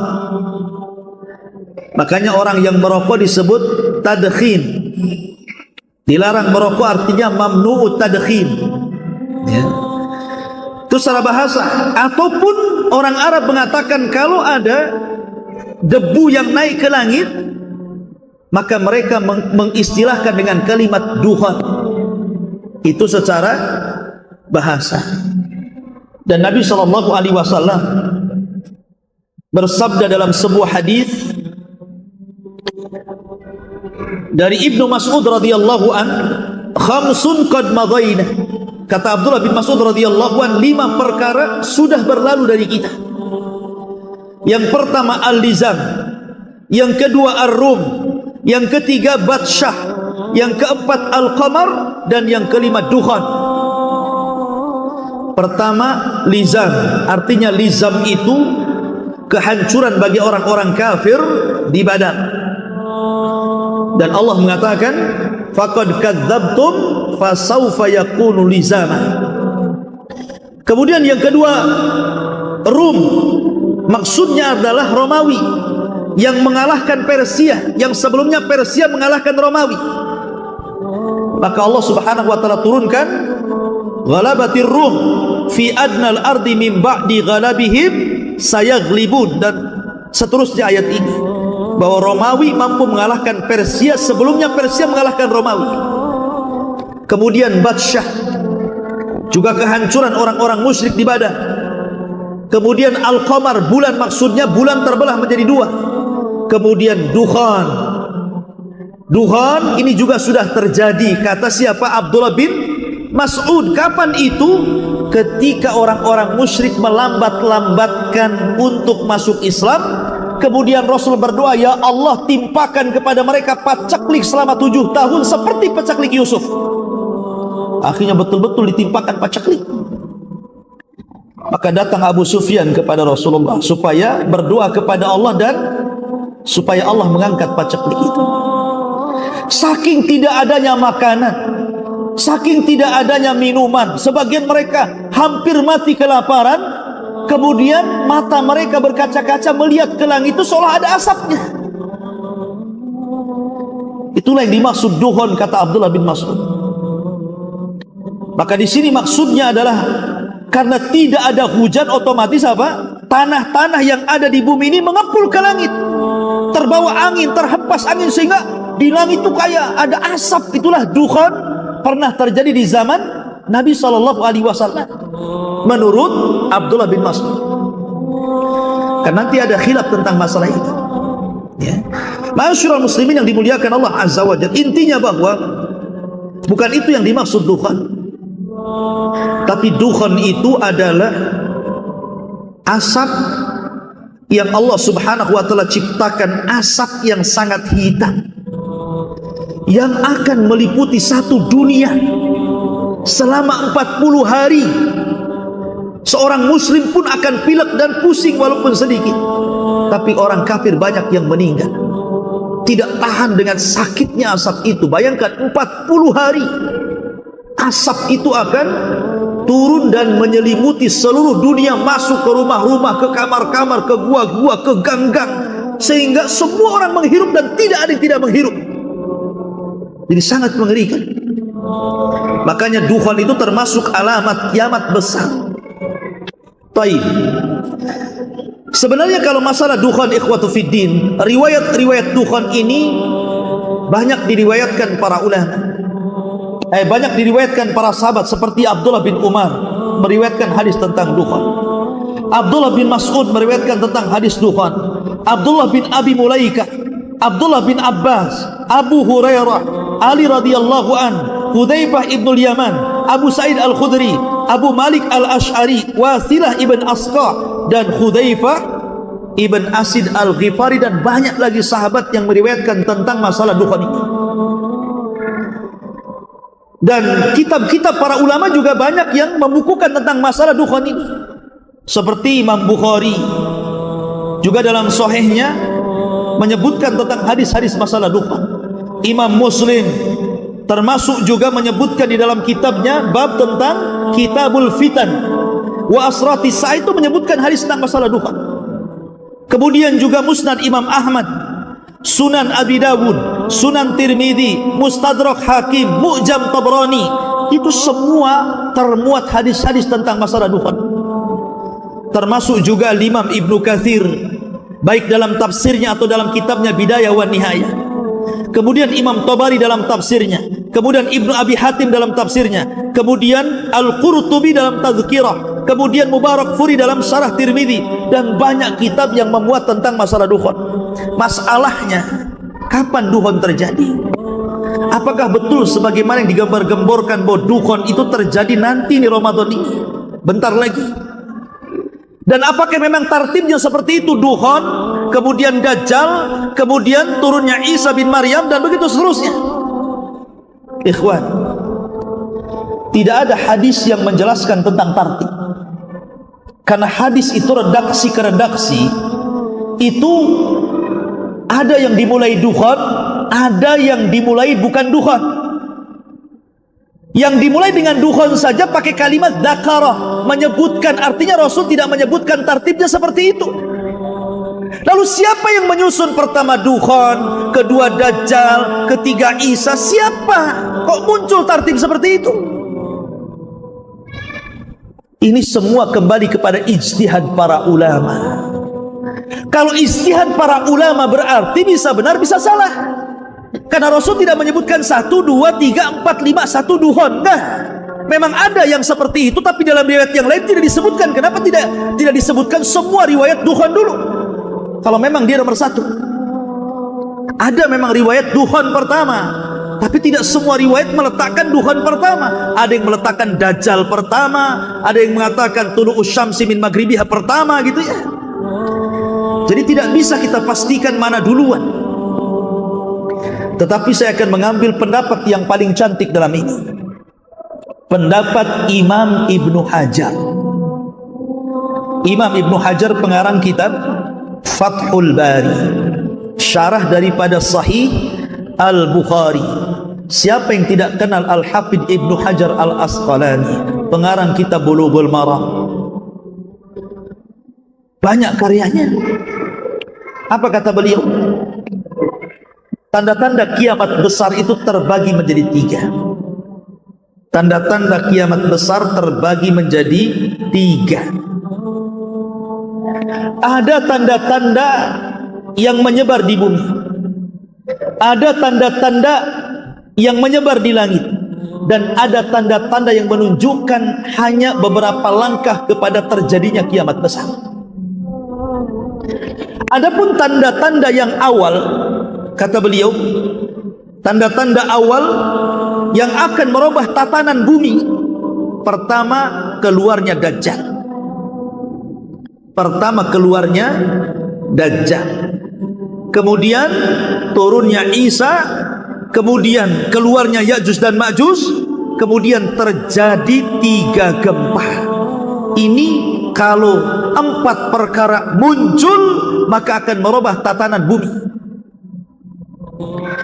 Yang kedua, tanda-tanda yang akan merubah tatanan langit dari tanda-tanda kiamat besar. Pertama, dukhan. Yang kedua, terbitnya matahari dari arah barat. Yang ketiga, keluarnya dabbah, binatang melata yang bisa bicara. Yang ketiga, keluarnya dabbah itu. Ini yang akan merubah tatanan langit. Dan yang terakhir, tanda kiamat yang mendekati kepada kiamat besar. Dan itu dimulai dari api yang menggiring umat manusia dari Yaman ke Syam. Nanti manusia akan berkumpul di situ dan Allah kiamatkan. Dan ini dengan cara, jadi tartib ini, kata Imam Ibnu Hajar, adalah tartib yang disebutkan oleh Al-Imam At-Tayyibi. Imam At-Tayyibi ini termasuk ulama hadis, ulama tafsir, ulama bayan, dan dia yang mensyarah kitab Miskatul Masabi. Dia juga yang mensyarah kitab Al-Kasyaf. Dia juga memiliki khulasah dalam usulul hadis. Memang ulama besar. Dan itu disebutkan oleh Al-Imam Ibnu Hajar rahimahullah ta'ala. Jadi posisi dukhan itu di tengah, bukan di awal. Jadi kalau kita urut, Dajjal dulu, kemudian turunnya Isa, kemudian keluarnya Ya'juj dan Ma'juj, kemudian gempa dari arah barat, gempa dari arah timur, gempa dari jazirah Arab, baru kemudian dukhan. Setelah itu terbitnya matahari dari arah barat. Setelah itu keluar dabbah, dan yang terakhir api yang menggiring manusia sampai ke Syam. Begitu tartibnya. Kenapa jadi dukhan dulu? Ini tertib ulama. Lah yang ini saja ijtihad ulama ini. Karena dalam masalah tartib ini ulama sangat dahsyat perselisihannya. Tidak bisa diprediksi ini yang pertama, ini yang kedua, ini yang ketiga. Semua punya prediksi masing-masing, punya tartib masing-masing maksudnya. Jadi jangan kemudian seolah-olah pasti akan terjadi dukhon di tahun 2020. Ya memang ada sebagian orang yang memastikan, ada yang kemudian tidak memastikan. Yang tidak memastikan dari segi bahasa seolah-olah memastikan masalahnya, kan begitu ya. Bahasa retorikanya itu seolah-olah memastikan, padahal dia sudah ngomong ya mudah-mudahan prediksi dia salah, tapi habis itu kemudian menakut-nakuti manusia. Begini, begitu, begini, harus kumpulkan kurma 1 tahun, nanti kalau kelaparan kan sudah banyak kurma, katanya. Ikhwatu fiddin, ini perkara gaib ya. Ini bukan perkara-perkara enteng, ini perkara keyakinan. Ma'asyiral muslimin yang dimuliakan Allah Azza wa Jalla. Adapun tentang masalah perselisihan dukhon, pertama ulama mengatakan bahwa dukhon itu sudah pernah terjadi. Dukhon itu pernah terjadi. Kapan? Di zaman Nabi SAW, dan itu adalah pendapat siapa? Pendapat dari Abdullah bin Mas'ud. Sudah terjadi dukhon itu. Dan pendapat Abdullah bin Mas'ud ini dikuatkan oleh Imam Ibnu Jarir At-Tabari. Dia kuatkan pendapat Ibnu Mas'ud ini bahwa dukhon sudah terjadi dan tidak mungkin ada lagi. Sebagaimana hadis Nabi SAW, perkataan Abdullah bin Mas'ud yang tadi saya katakan, ada 5 perkara yang sudah berlalu, salah satunya dukhon. Kemudian pendapat yang kedua, dan ini pendapat kebanyakan atau mayoritas para ulama salafan wa khalafan, baik ulama salaf atau ulama yang khalaf yang sekarang, seperti dahulu Ali bin Abi Thalib, kemudian Abdullah bin Abbas, kemudian Abu Sa'id Al-Khudri, dan ini juga dikuatkan oleh Al-Hafidh Ibnu Katsir. Abdullah bin Umar juga berpendapat seperti ini ya. Dukhon itu kata mereka, annad dukhan huwa minal ayatil muntadharah allati lam ta'ti ba'd. Dukhon itu adalah tanda-tanda dari tanda-tanda kiamat besar yang belum terjadi. Kapan terjadinya? Nanti sebelum matahari terbit dari arah barat, bukan dari permulaan ya. Ini pendapat yang kedua. Pendapat yang ketiga menggabungkan 2 pendapat ini, bahwa dukhon itu ada 2. Ada dukhon yang sudah terjadi di zaman Rasul, dan ada dukhon yang merupakan tanda-tanda kiamat, dan itu akan terjadi nanti. Dan ini adalah pendapat An-Nawawi, kemudian Imam Qurtubi dalam tafsirnya, dan juga At-Tabari juga menguatkan pendapat ini. At-Tabari punya 2 kata-kata. Dia menguatkan pendapat Abdullah bin Mas'ud, dan juga dia menguatkan pendapat ini. Ma'asyiral muslimin yang dimuliakan, tetapi yang rajih wallahu a'lam, bahwa dukhon itu belum terjadi. Kali ini maksud tanda-tanda kiamat besar belum terjadi. Baik, kita akan bercerita tentang tartib dari tanda-tanda kiamat. Pertama, tanda-tanda kiamat dimulai dari munculnya Dajjal. Tidak ada satupun nabi melainkan pasti akan memperingatkan umatnya akan kemunculan Dajjal. Karena fitnah Dajjal ini fitnah yang bukan fitnah biasa, tapi fitnah luar biasa. Memfitnah setiap agama manusia, awalnya mengaku nabi dan akhirnya mengaku Tuhan. Dan sebagian besar manusia menjadi pengikut Dajjal, terutama kaum wanita. Bagaimana tidak? Sebelum kedatangan Dajjal akan terjadi 3 tahun kekeringan. Langit ditahan sepertiganya, bumi pun ditahan sepertiganya, tidak tumbuh. Tahun kedua, langit ditahan 2/3-nya, bumi pun ditahan 2/3-nya, tidak tumbuh sehingga kering kelontak. Kemudian yang ketiga, tahun ketiga, seluruh langit ditahan dan bumi pun ditahan, semuanya tidak tumbuh. Manusia kelaparan. Disitulah Dajjal muncul. Kemudian Dajjal akan datang kepada sebuah perkampungan yang sudah hancur ekonominya, sudah tidak bisa lagi ditanami kebun dan ladangnya, tidak ada makanan yang akan dimakannya. Kata Dajjal, kalau kalian beriman kepada aku, kusuburkan tanah kalian, kugemukkan hewan-hewan kalian, kuberikan kalian pembendaharaan yang ada dalam bumi. Mau apa? Emas, perak, jamrud. Gimana orang tidak kufur saat seperti itu?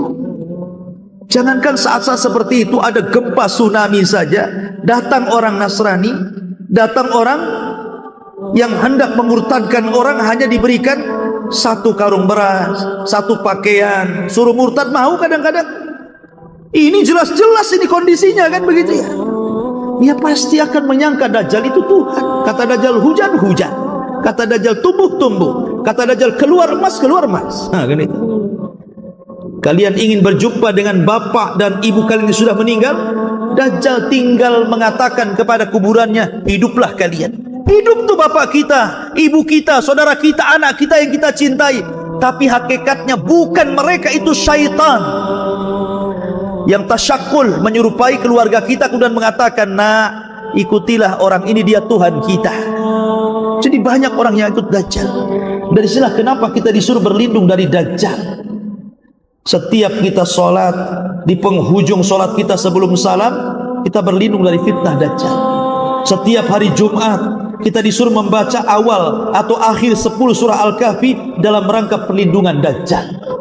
Jadi Nabi SAW sudah mengatakan fitnah ini besar. Kata Rasul, kalau aku hidup ku bunuh Dajjal, tapi kalau seandainya aku meninggal, kalian yang akan melawan Dajjal, dan kalian tidak akan sanggup, karena Dajjal tidak bisa mati kecuali seorang nabi yang membunuhnya, Isa bin Maryam. Kemudian Dajjal berhasil mengalahkan Imam Mahdi, sehingga Imam Mahdi harus tinggal di Bukit Tur dan para prajuritnya yang bersembunyi. Ketika kemudian tidak ada jalan lain kecuali harus jihad, mati syahid atau hidup mulia, maka ketika menjelang subuh turunlah Isa bin Maryam. Tugasnya Isa itu yang pertama kali membunuh Dajjal. Selama 40 tahun dia akan tinggal di bumi, lain dengan Imam Mahdi 7 tahun saja. Tugas pertama membunuh Dajjal. Baru ada tugas yang lainnya, membunuh babi, mematahkan salib, dan akan memimpin kaum muslimin, dan akan memasukkan Islam sebagian ahli kitab. Wa in min ahlil kitab illa la yu'minanna bihi qabla mautihi. Dan sebagian ahli kitab itu akan beriman kepada Islam sebelum kematian Isa. Dan Isa akan memimpin kaum muslimin setelah meninggalnya Imam Mahdi. Ketika di zaman Isa inilah, belum lagi Isa wafat, Allah kemudian hancurkan benteng yang dibangun oleh Dzulqarnain. Di balik benteng itu ada 2 kabilah besar. Satu kabilah Ya'juj dan yang kedua kabilah Ma'juj. Jumlah mereka banyak. Satu di antara kita 999 dari mereka. Banyak. Kata Rasul, kaum ini tidak bisa diperangi dan tidak bisa dibunuh, saking banyaknya. Sehingga kemudian banyak orang-orang yang di luar rasnya dibantai, dibunuh dan dimakan. Kanibal. Sampai merasa bahwa dia sudah membunuh di luar rasnya, tidak ada satupun hidup. Orang-orang yang hidup di bumi, dia sombong kemudian menatap langit dan mengatakan, qatalna man fil ardi sanaqtuluhu man fis sama. Kami sudah membunuh semua orang yang ada di bumi, kau juga ya yang di langit kami akan bunuh juga, katanya. Maka mereka mengarahkan tombak, panah, lembing, dilempar. Wa makaru makran wa makarna makran wallahu khairul makirin. Mereka hendak membuat makar, Allah pun buat makar. panah mereka disedot sampai tidak kelihatan di balik awan. Kemudian dikembalikan lagi seolah-olah ujungnya sudah berlumuran darah. Pada Allah sengaja membuat itu. Tidak ada orang yang mati. Maksudnya tidak ada makhluk yang mati di langit. Tapi mereka makin sombong, seolah-olah sudah membinasakan orang yang di langit. Maka disitulah Allah tampakkan kekuatannya. Allah kirim satu makhluk kecil namanya naghaf, ulat, masuk di tengkuknya, satu mati-mati semua. Kan gitu. Allah kok dilawan? Mana ceritanya? Siapa yang bisa melawan Allah?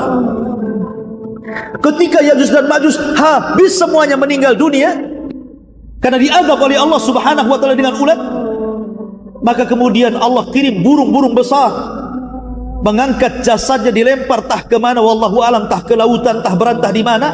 Tapi kemudian Allah turunkan hujan, Allah bersihkan lagi bumi sehingga Isa bin Maryam dikembalikan lagi dalam kehidupan yang luar biasa.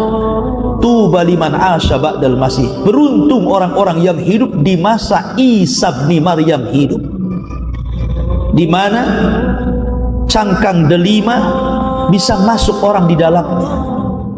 Belum tahu cangkang delima? Sebesar apalah delima itu? Kalau cangkangnya orangnya bisa masuk, berarti delimanya besar. Seperti itu buah-buahan itu. Berarti kalau buah durian antum bisa tidur tuh di cangkangnya itu. Artinya bahwa itu barokah, betul-betul barokah. Dikembalikan lagi bumi itu sebagaimana aslinya, berkah di mana-mana. Sampai Isa bin Maryam kemudian meninggal dunia. Setelah Isa bin Maryam kemudian meninggal dunia,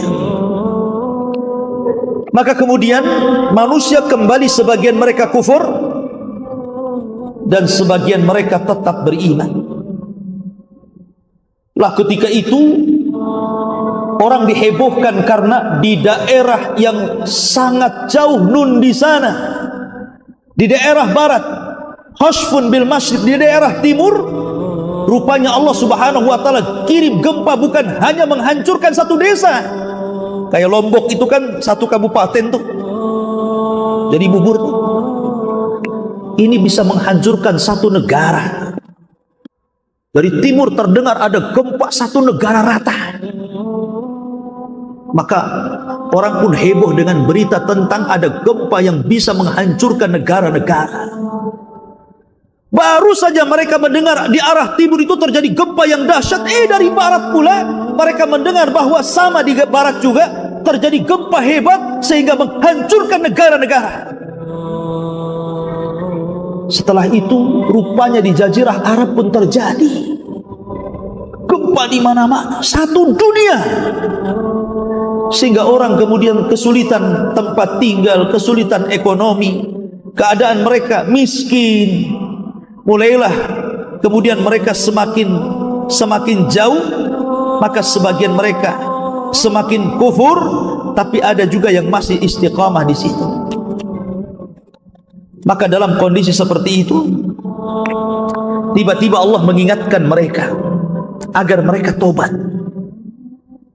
Fartaqib yauma ta'tis sama' bidukhanin mubin. Di sini letak dukhan, bukan di awal. Di sini letak dukhan. Allah tiba-tiba mengirimkan dukhan, satu dunia gelap dengan asap. Asap ini masuk ke rumah, ke gang, ke gua, ke jalan. Tidak ada satupun kecuali menghirup dukhan. Setiap hari banyak orang yang meninggal gara-gara menghirup dukhan ini. Ma'asyiral muslimin yang dimuliakan Allah Subhanahu wa taala. Akhirnya mereka pun mulai sadar, mereka sudah jauh dari Allah Azza wa Jalla. Mereka berdoa, Rabbana kshif anna al-azab, inna mu'minun. Ya Allah, ini orang-orang yang ahli maksiat ini berdoa, ya Allah, angkatlah azab ini, angkatlah asap ini, kami berjanji akan beriman. Ya. Akhirnya Allah Subhanahu wa ta'ala pun mengangkat azab itu. Hanya 40 hari saja dukhan itu, tapi sudah banyak orang mati, sudah banyak terbakar kepalanya, terpanggang seperti kepala ikan. Ya. Maka ketika dukhon, sebenarnya dukhon itu alamat terakhir bagi orang yang ingin bertobat. Karena setelah ini akan muncul alamat di mana orang sudah tidak diterima lagi tobatnya. Harusnya ketika dukhon itu dihilangkan Allah Subhanahu wa taala, yang tadinya berzina berhenti berzina, yang tadinya minum khamar berhenti minum khamar, yang tadinya nyembah berhala, berhalanya dibuang, bertobat kepada Allah Subhanahu wa taala. Setelah hilang azabnya, kufur lagi sebagian orang itu. Maka ketika di malam hari yang sangat dingin, semua manusia tidur. Ketika datang di waktu subuh, orang-orang yang beriman bangun sebagaimana kebiasaan mereka sholat subuh. Tapi orang-orang kafir munafik terlelap tidur. Baru mereka terbangun di jam-jam yang sudah lewat sholat subuh. Tapi langit masih gelap, seperti gerhana matahari total. Ditunggu sampai duhur, tidak ada juga matahari muncul. Ditunggu sampai asar, tidak muncul juga. Ditunggu sampai maghrib, tiba-tiba matahari harusnya tenggelam, tiba-tiba muncul dari arah barat. Di sini Allah Subhanahu wa taala menutup pintu taubat. Yauma ya'ti ba'du ayati rabbi. Pada hari di mana nanti akan datang tanda-tanda kuasa Allah Subhanahu wa taala, maka tidak akan bermanfaat lagi. La yanfa'u nafsun iman. Maka jiwa tidak lagi bermanfaat keimanan sama sekali. Baik yang sebelumnya tidak beriman atau sudah beriman tapi belum beramal soleh, kata Allah, tidak bermanfaat lagi. Kalau sudah terbit matahari dan ada yang mengatakan 1 hari, ada yang mengatakan 2 hari, ada yang mengatakan 3 hari, maka semua manusia menangis. Kenapa menangis? Para dai berhenti berdakwah, para ustadz berhenti mengajar, orang-orang yang minum khamar berhenti mabuk, orang yang berzina berhenti berzina. Karena mereka tahu apapun yang mereka lakukan, sekalipun mereka taubatan nasuha sesuai dengan syarat-syarat taubat, tidak bermanfaat keimanan mereka di hadapan Allah. Ketika itulah selang 1-2 hari muncul binatang yang disebut dengan dabatun minal ard. Binatang besar, dalam hadis dhaif, membawa tongkat dan stempel Sulaiman. Tongkat Nabi Musa dan stempel Sulaiman. Kalau tongkat Nabi Musa dipukulkan kepada orang kafir, di hidungnya gosong dia. Kalau stempel Sulaiman di stempel di dahinya, bercahaya dia. Hadis ini dhaif. Ya. Kemudian setelah itu manusia terbedakan mana mukmin mana kafir. Quran diangkat, Islam tinggal namanya. Tidak ada yang mengenal syariat Islam, tidak sholat, tidak zakat. Mereka mengucapkan la ilaha illallah pun karena mendengar bapak moyang mereka mengucapkan kalimat itu. Ketika sudah tidak ada salat, tidak ada haji, tidak ada apa-apa, apa yang diharapkan di dunia ini? Maka setelah itu apa yang terjadi? Maka tiba-tiba Allah kirim api dari arah Aden atau Hijaz, yang kalau di malam hari api terdiam, tapi di siang hari api itu menggiring sampai manusia tepat berdiri semua di padang yang disebut dengan Syam. Syam, negeri di mana manusia akan berkumpul di situ. Ketika itulah Rasul mengatakan la taqumus sa'ah illa ala syiraril khalq. Tidak tegak hari kiamat kecuali akan ditimpakan kepada manusia yang paling buruk. Karena sebelum ini terjadi, Allah akan kirimkan angin. Angin yang sangat dingin yang akan menerpa ketiak-ketiak orang-orang yang walaupun dalam hatinya memiliki sebiji darah keimanan, meninggal. Sehingga orang-orang yang beriman tidak pernah merasakan tiupan sangkakala pertama Israfil. Yang akan merasakan tiupan sangkakala Israfil itu adalah orang-orang kafir. Dan yang pertama kali mendengar tiupan itu adalah seorang laki-laki yang sedang memperbaiki bak minum untuk untanya. Tiba-tiba jatuh mati, disusul dengan orang yang di pasar, di jalan-jalan, kemudian di rumah-rumah.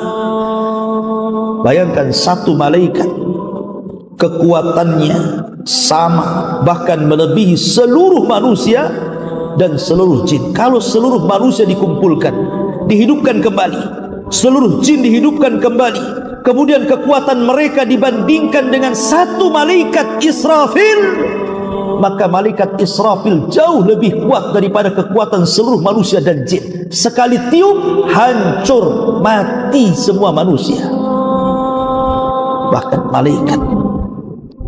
Makanya Nabi SAW pernah tidak enak minum, tidak enak makan. Ditanya, kenapa Rasul? Kata Rasul, bagaimana aku akan enak makan, tidur, sementara aku memikirkan Israfil sudah siap meniupkan trompetnya, memandang matanya ke arah, siap diperintah Allah Subhanahu wa ta'ala.